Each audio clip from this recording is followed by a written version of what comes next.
Hi, and welcome to the NiCAN Limited presentation. I'm Brad Humphrey, President and CEO of NiCAN. We appreciate you taking the time to hear about our projects and team. Slides 2 and 3 show our cautionary statements. Please review at your leisure.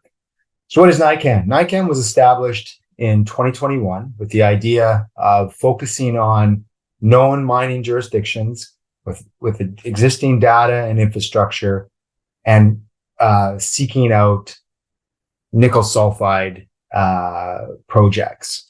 Very quickly, we came across two great projects, one in the Snow Lake Flin Flon area and one in the Thompson area. And both our projects are in Manitoba, Canada. We've got a solid cash position. We'll be able to complete the phase 3 drilling at the Wine project, which are commencing currently. And our board and management have a lot of experience in junior mining, public markets, and significant insider ownership. It's over 21% currently. It's a closer look at our capital ownership. You can see the retail insiders and institutions that hold the stock with 69 million shares outstanding. And again, just over 21% is controlled by management and insiders. Our two projects, the Wine property is located right between Flin Flon and Snow Lake. The Pippi property is located in the Thompson area. We'll start with the Wine property. This is the project where we've completed two drill programs, phase 1 and a phase 2, and we're commencing phase 3 as we speak. Some of the highlights from the first two phases of drilling: 27 meters of 2.6% nickel equivalents. This was about 40 meters from surface. All of our drilling is relatively shallow and our targets are close to surface. This 9.8 meters of almost 2% nickel equivalent, that's about 10 meters from surface. So highly prospective, great results. And we're excited to get in with this phase 3 program. The core, it's very visual. You can clearly see the high-grade nickel and copper in the massive sulfides when we're drilling.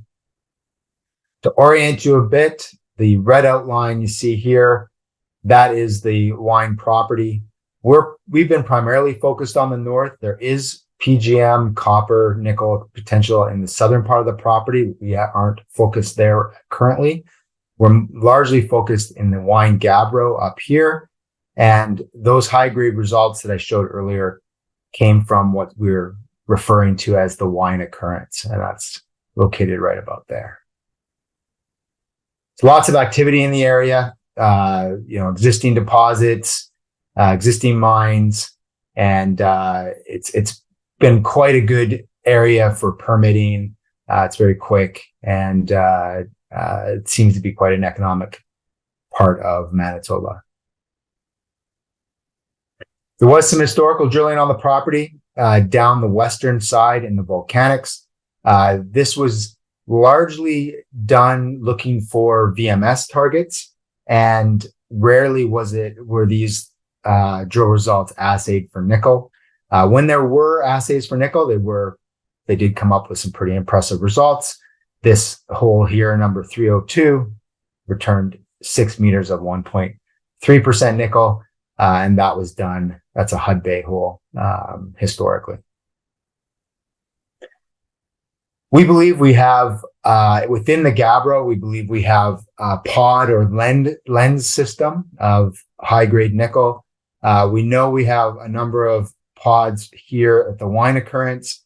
And in order to build tons, we need to find more of these lenses and pods throughout the gabbro. So in phase 2 drilling, we did a number of step outs onto targets that had similar signatures to what we saw at the Wine occurrence. And we identified a new horizon just to the east where there was elevated nickel and copper. Over the summer, we completed downhole geophysics, some ground EM, and some geochem to help us better vector into the more massive sulfide targets along this horizon. And the phase 3 drilling program, that'll be the focus. So we'll be focusing in this horizon we're also going to be drilling to the north of the wine occurrence along here in these green shaded areas that you can see. Whenever we talk about, geologic models, it's always nice to have an analogy, and there's a really good one for the wine project. So the wine project is located down here between Flin Flon and Snow Lake. To the north, you have the Lynn Lake area. This is the old Farley mine, very similar gabbro, with a lens system. There were multiple lenses that made up the 22 million tons that were eventually mined there back in the 50s, 60s, and 70s. And that is the geologic model that we're applying to the wine gabbro at this time. The second property is the Pippi property, and that's in the Thompson area. Obviously, the Thompson mine Valley now owns is a world-class operation. It's been in production for decades. Our claims are shown in orange. The Thompson, where Valley is currently mining, is down here at T1 and T3. And just a little bit of history. Inco made the discovery at Moke Lake, put Moke Lake into production. They were drilling pretty systematically across the Pippi South property. And then they made the discoveries to the south. So they closed Moke Lake, stopped drilling Pippi South, and really focused on the T1 and T3 deposits. And they've now been in production for multiple decades at this these two world-class assets. This is the model that we're using for the Pippi South project. The outline, the blue outline, that's the property boundary. We do have the assessment reports from the old Inco drilling. It includes the drill logs, but does not include assays. So what we can infer from that is that we have the pipe iron formation, or the P1 formation, that underlays the entire property. That's critical because that's what hosts the mineralization to the south. We did a mag survey to get a sense of where these noses are. This is about 300 meters. This is about 500 meters.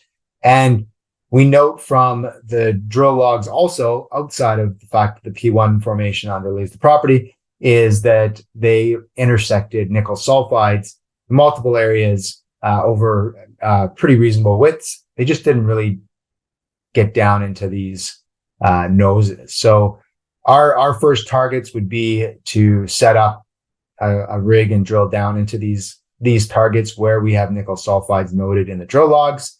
Access is excellent. There's a highway that cuts through the property here.